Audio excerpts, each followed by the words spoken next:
Hello dear students of class 9. Today we will learn free fall from the chapter gravitation from NCERT science book. Free fall. Let us try to understand the meaning of free fall by performing these activity. Activity 10.2. For this you need to take a stone, throw it upward. It reaches a certain height and then it starts falling down. So why the stone falling down? Because gravitational force. Whenever any object fall towards the earth, that is for the gravitational force, and these forces alone acts on that very object, and the motion is called free fall.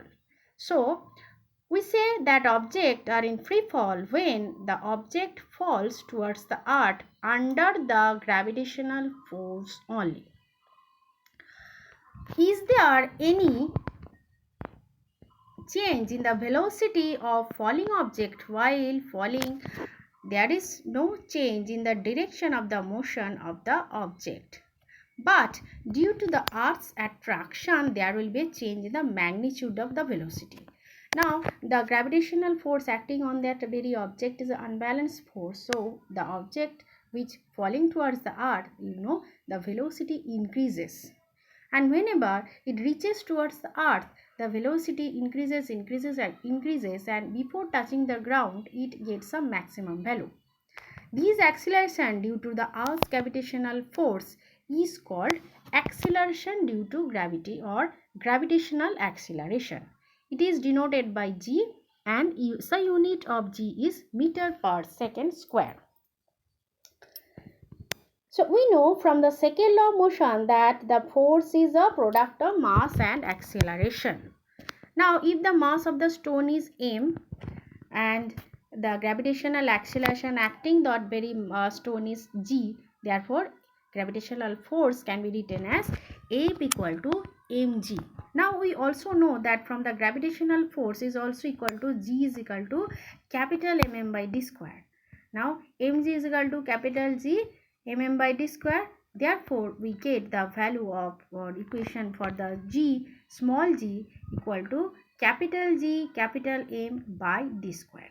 So student, here you can see that small g is inversely proportional to d square. D square means the distance between the two objects, that is the earth and the stone. So when the d increases, the gravitational acceleration decreases, and when the distance decreases, gravitational acceleration increases. Let an object be or near the surface of the earth. So if it is on the surface of the earth, the distance d is equal to the radius of the earth. Okay, so we are taking the center of the earth, as the mass of the earth is concentrated at that very point. So here the distance is the radius of the earth, that is from the center of the earth to the object that is on the surface. So in place of d, we can write here capital R, that you can see here it is written capital R. Okay, so now g become small g is equal to capital G capital M by capital R square. Now it is very clear, student, from here this equation 10.9 that gravitational acceleration does not depends on the object the earth attracting. That is, it does not depend on the mass on the stone here. It only depends on the mass of the earth. The earth is not a perfect sphere, as the radius of the earth increases from the poles to the equator, the value of the g become greater at the poles than at the equator. Of course, calculations we take g to be a more or less constant on or near the earth. Okay, so if we take the object is on the surface or just little bit above the surface, here the g remain constant, we can take. But with respect to the equator and the pole, there is a change in the g that we have seen. But for objects far from the earth, the acceleration due to gravity is given by equation 10.7. 10.7 means where we take the distance between them as a d. So here also from the it is very clear that the object which go above the surface of the earth, for that very case g is less than that of the object which is on the earth. Now to calculate the value of g, we should put the values of capital G, M, R. So capital G is 6.7 into 10 to the power minus 11. Mass of the earth is 6 into 10 to the power 24, and radius of the earth is 6.4 into 10 to the power 6. So we get the value G is equal to 9.8 meter per second square. This is the average value we take. Also we can take 10, approximate value 10 for the object or for the calculation, make easier. Next, motion of the object under the influence of gravitational force on the earth. So for this, let us do an activity. For this we need to take a sheet of paper or a stone. Now drop them simultaneously from the first floor of a building and observe whether both of them reach the ground simultaneously or not. We see that paper reaches the ground little later than the stone, and this happens for the presence of the friction of the air or resistance of the air.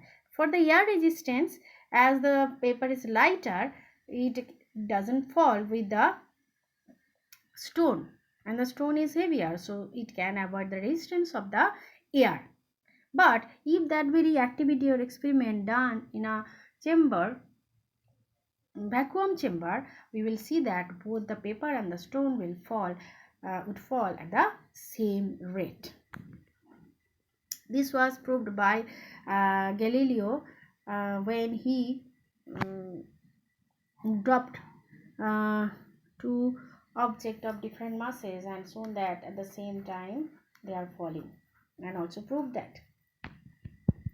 Now as we have seen from this equation that capital G is equal to small g is equal to capital G m by r square, or small g is equal to capital G capital M by d square, where we have seen that the gravitational acceleration does not depends on the mass of the object which we are dropping. So whether the object is big or small, hollow, solid, or heavier, lighter, they would fall in the same rate.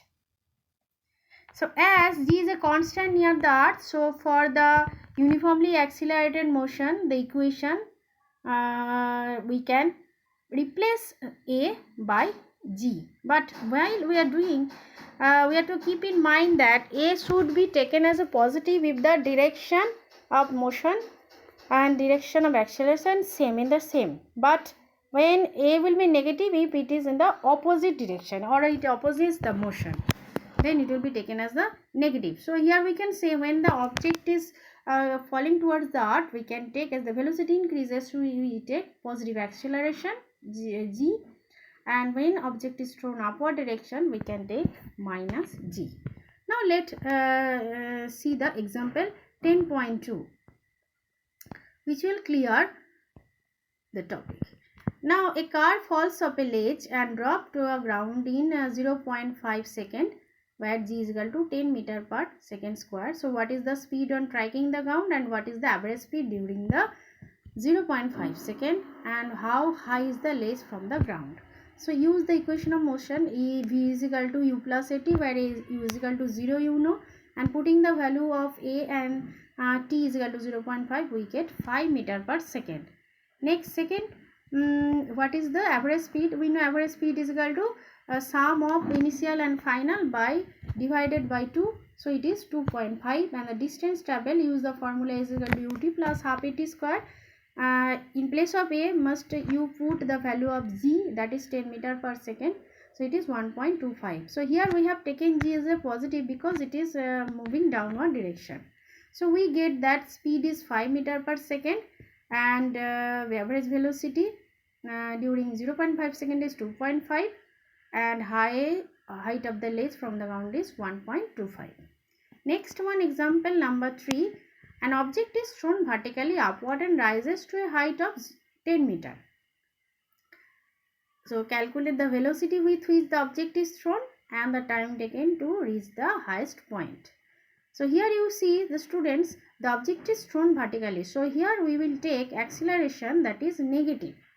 G is a negative because it is opposite to the increasement of the velocity. Therefore, v square is equal to u square plus 2as because no time mention is there. So u square is equal to minus 2 into 9.8 into 10, that is 40 meter per second. And by getting the value of u, put this one in v is equal to u plus 80 where b is 0. Therefore, t is 1.43 seconds. So this is the time to take the highest point. Now questions. Question number 1. What do you mean by free fall? So free fall means when an object falls towards the earth only under gravitational force is called free fall. And number 2. What do you mean by acceleration due to gravity? The acceleration gained by an free fall object is called acceleration due to gravity, because this very change of velocity or increasement velocity only for the gravitational force. That is why it is called acceleration due to gravity. Okay student, next day we will learn about mass and weight. Thank you.